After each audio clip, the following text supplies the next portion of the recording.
Terus kalau nggak salah, saya dengar prestasinya Sensei Umar pernah didaftarkan juga ke rekor muri ya? Iya, jadi itu prestasi yang luar biasa gitu kan. Itu kan karena prestasi ya, prestasi gitu. Jadi ada orang yang peduli. Jadi seharusnya kan ya itulah saya bilang kan kita mengapresiasi, apalagi saya sekarang pembina kan, dalam arti kan saya juga pelatih ini kan pembina. Saya juga kan pasti seperti pemikiran pembina sekarang, karena penting sekali dorongan seperti itu, apresiasi, karena kita tahu lah.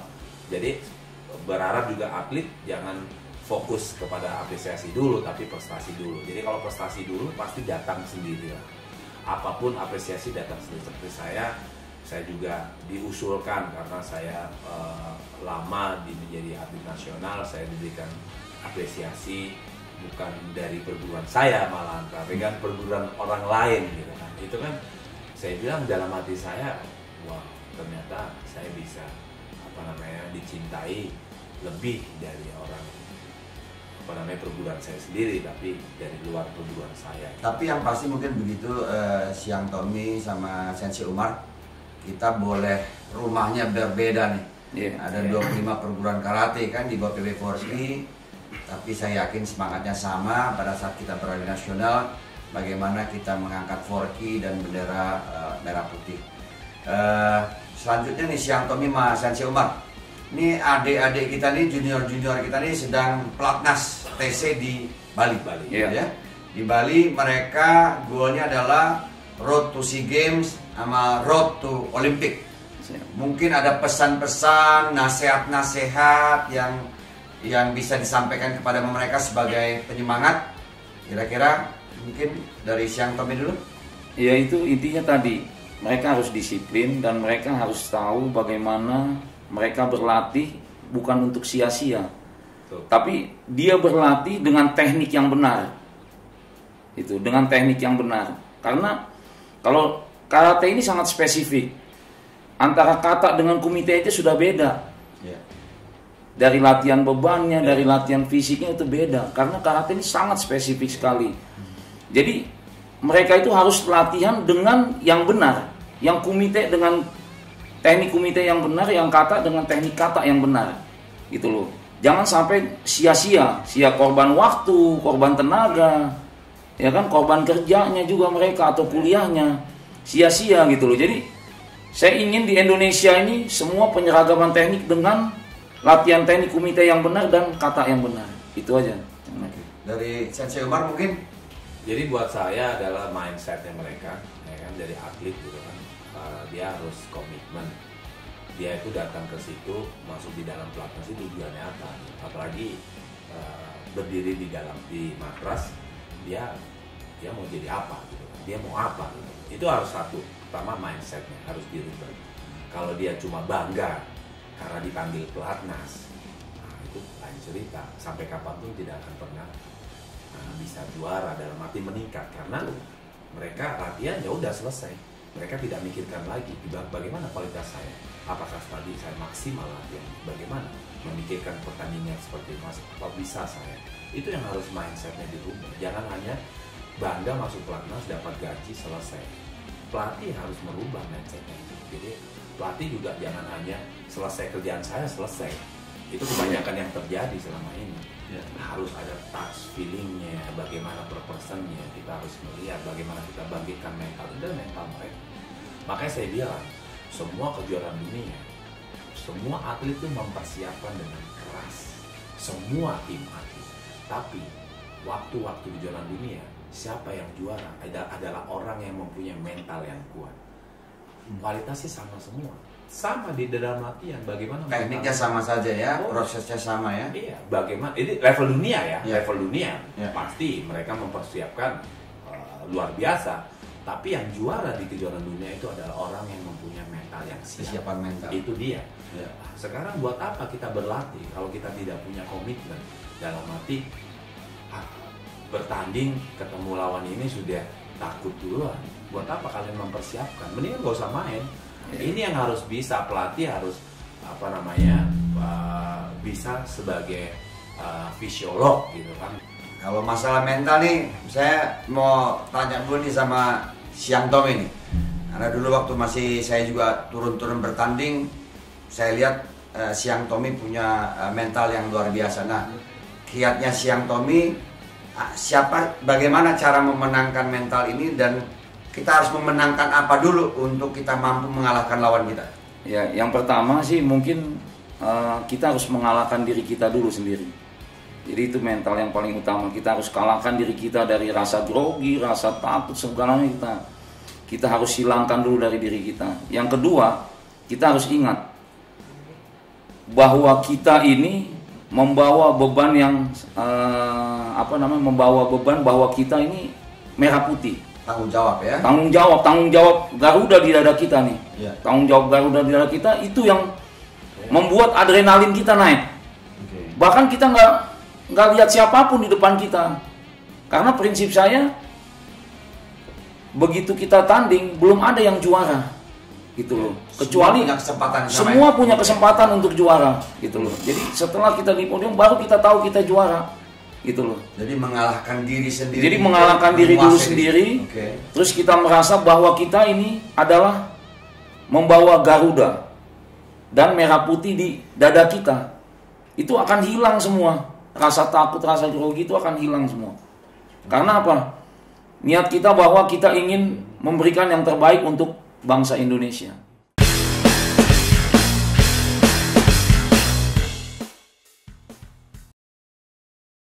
Oke. Kalau Sensei Umar mungkin udah kiat-kiatnya.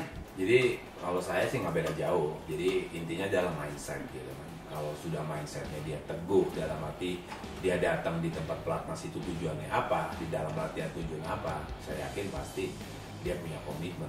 Saat ketemu siapapun nggak akan takut gitu. Makanya dalam arti pikiran ini penting sekali. Jadi sini signal. Kalau kita sudah berlatih kelas, terus tiba-tiba kita wah ketemu ini udah mengaruhi semuanya. Makanya dari awal kita harus komitmen, mindset itu harus dirubah. Targetnya apa, tujuanmu apa di sini. Merah putih.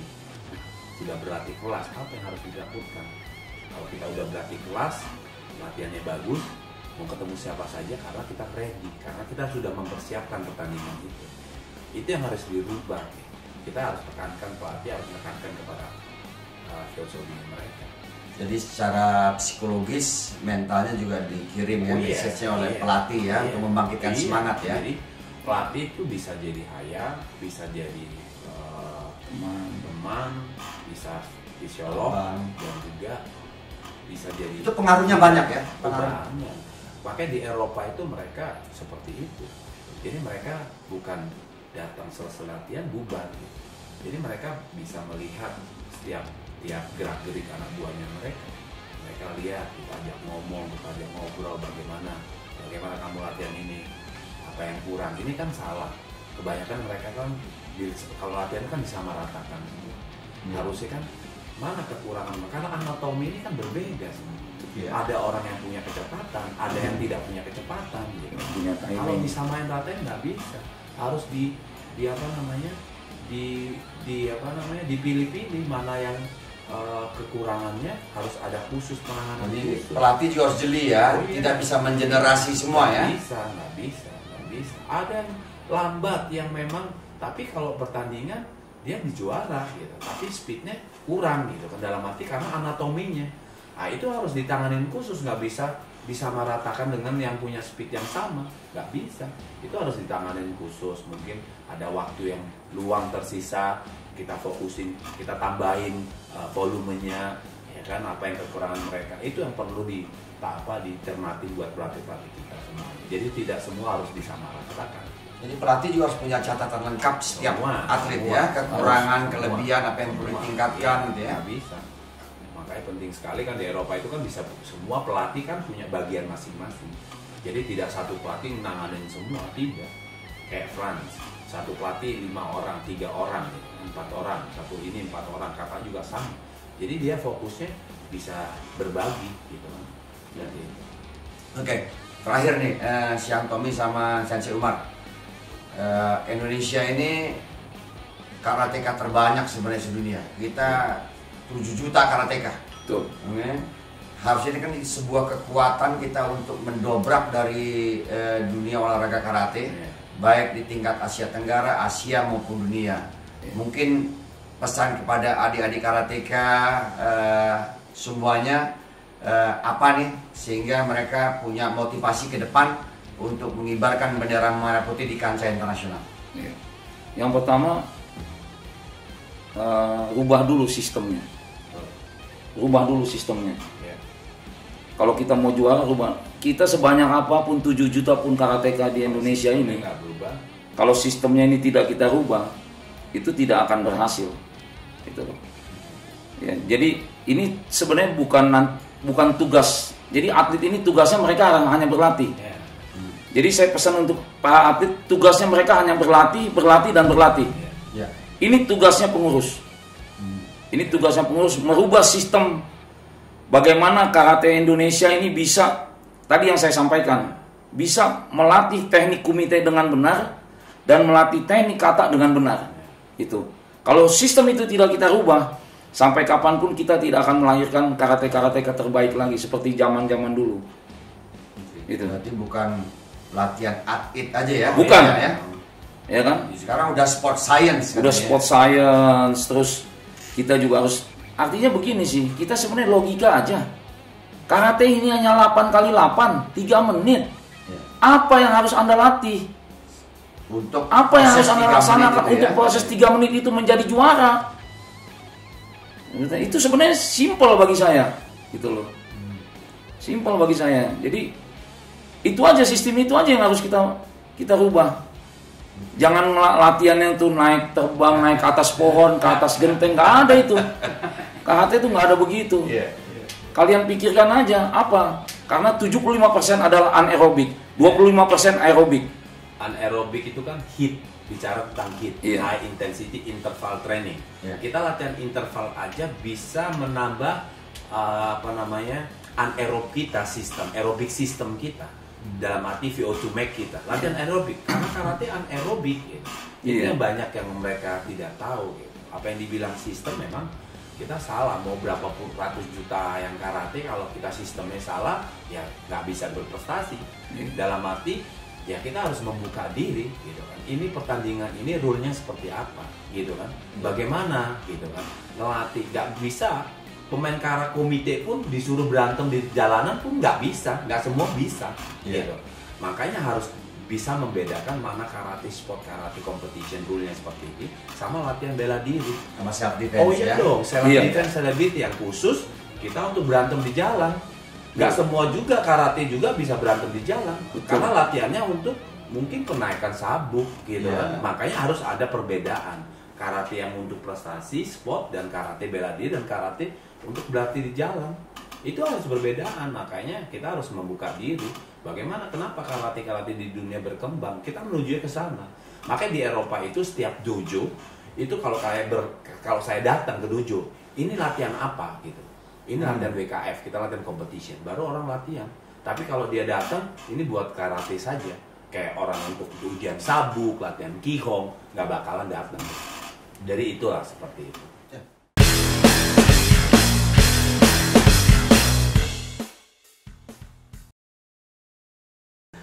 Sensei Omar saya dengar juga menetap di Swiss ya? Yes. Bagaimana event-event di Eropa?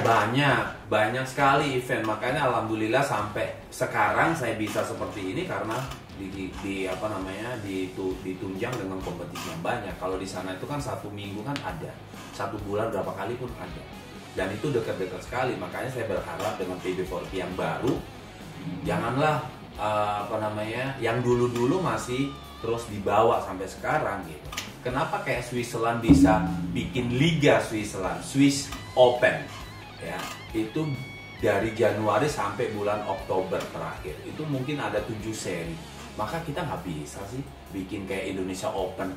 Itu kan namanya bikin dalam arti meningkatkan prestasi generasi semuanya karate seluruh Indonesia. Kita kan enggak tiba-tiba nanti 2 bulan atau sebulan baru diomongin ada Piala Kasat gitu kan. Bagaimana?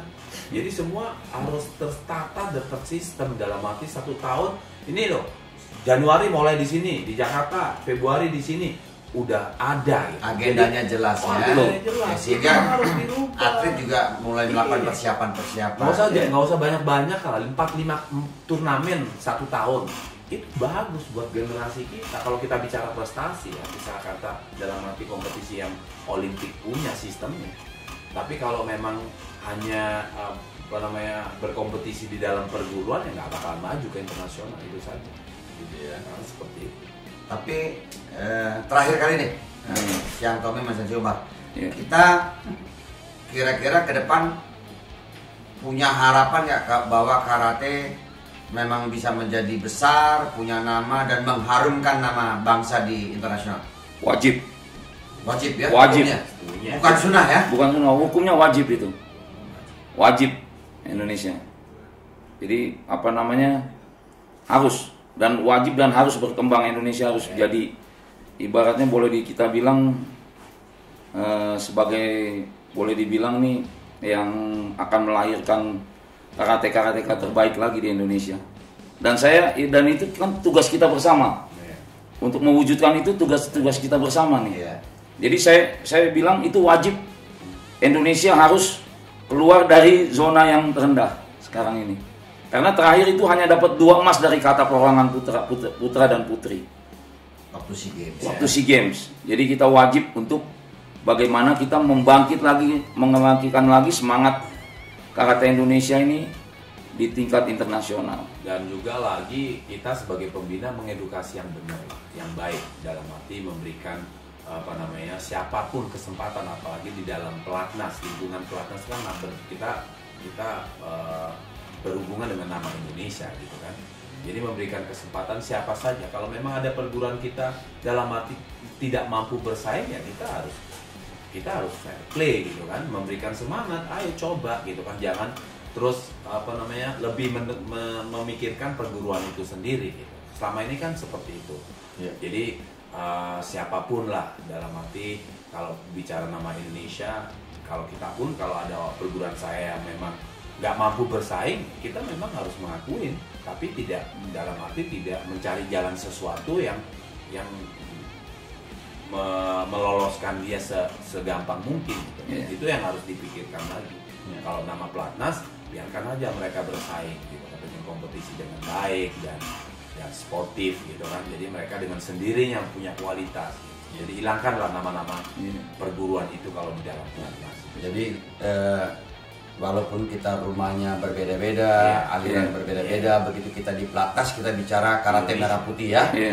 Jadi satu lagi intinya, siapapun yang terbaik, dia adalah yang wajib kita dukung. Wajib membela bangsa ini di tingkat internasional. Dan itu satu kehormatan ya. Betul. Jadi kita nggak, seperti yang tadi Umar sampaikan, kita nggak boleh lihat lagi perguruan atau daerah atau apa.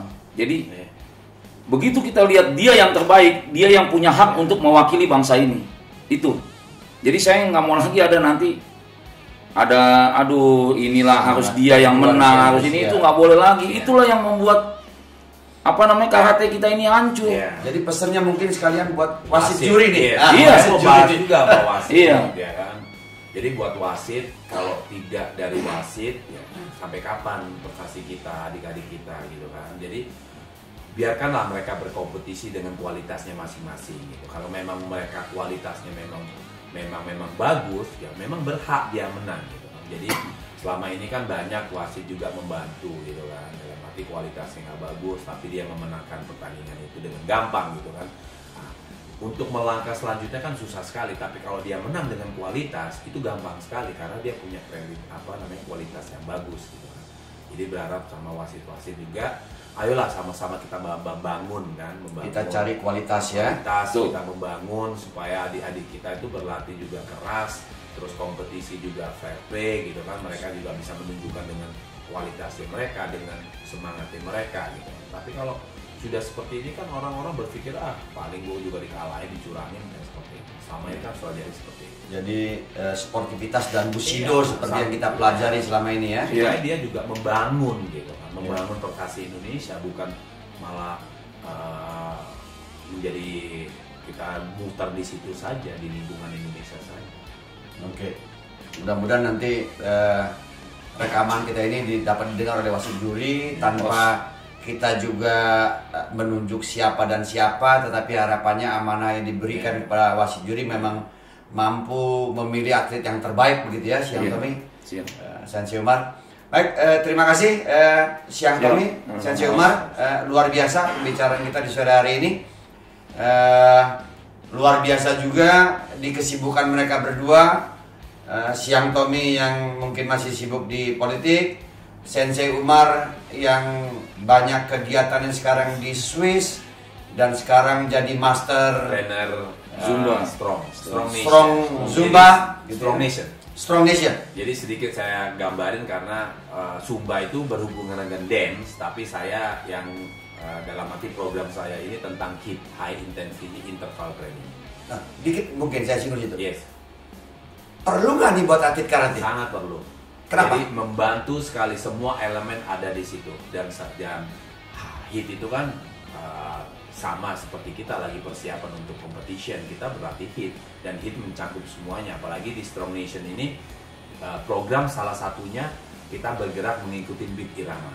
Itu nggak semua orang, pemain apapun, atlet apapun, apalagi personal trainer pun nggak semua bisa dalam arti mengaplikasikan dengan bagus. Satu, formnya mungkin mereka buat personal trainer punya form yang bagus, tapi bagaimana dia kombinasi movementnya, terus bagaimana dia maintain dengan beat irama, mengikuti beat irama. Karena kalau riset mengatakan musik yang ada beatnya itu memacu kita untuk terus bergerak. Dalam arti misalnya kita berlatih jumping jack, misalnya kekuatan kita 10, dengan mengikuti beat irama saja mungkin lebih dari 10, karena kita harus maintain dengan beat irama itu. Apa aja yang dilatih selain endurance, di agility, situ ada flexibility, ada strength, ada muscle conditioningnya, ada cardio-nya, ada plyometric movement-nya, ada mobility-nya, ada flexibility-nya, ada core exercise. Core exercise itu penting sekali buat karate, karena semua power adalah dari core. Makanya karate itu kan bergerak multidimensional. Makanya di Strong Nation itu bergerak multidimensional. Tapi kebanyakan kita berlatih hanya sagittal plane aja. Makanya di manusia ini kita mempunyai 3 plane of motion. Ada sagittal, ada frontal, ada transvertal. Tapi di karate kita hanya bergerak maju, depan, mundur aja, sagittal plane. Tapi waktu dia move ke samping ototnya nggak ready. Ototnya nggak siap. Oh iya dong. Makanya di Strong Nation kita bergerak multidimensional. Kita mengaktifkan semua plane of motion itu. Apalagi fitness movement elemen, semuanya ada. Luar biasa. Yeah. Terima kasih nih sharing knowledge-nya Sensei Umar, Siang Tommy, para karateka sekalian. Karena ada kesibukan lain yang memang dikejar oleh para narasumber kita. Ini pesan-pesan sangat penting dari para legend. Kita berharap karate Indonesia bangkit, road to SEA Games, road to Olympic. Dan tadi pesan para senior bahwa ada kepercayaan yang diberikan karena prestasi, jaga nama baik Forky dan Merah Putih di tingkat internasional. Terima kasih, salam karate, os. Terima kasih para pemirsa channel yang sudah menyaksikan tayangan ini. Jangan lupa like, subscribe, and share serta bunyikan loncengnya.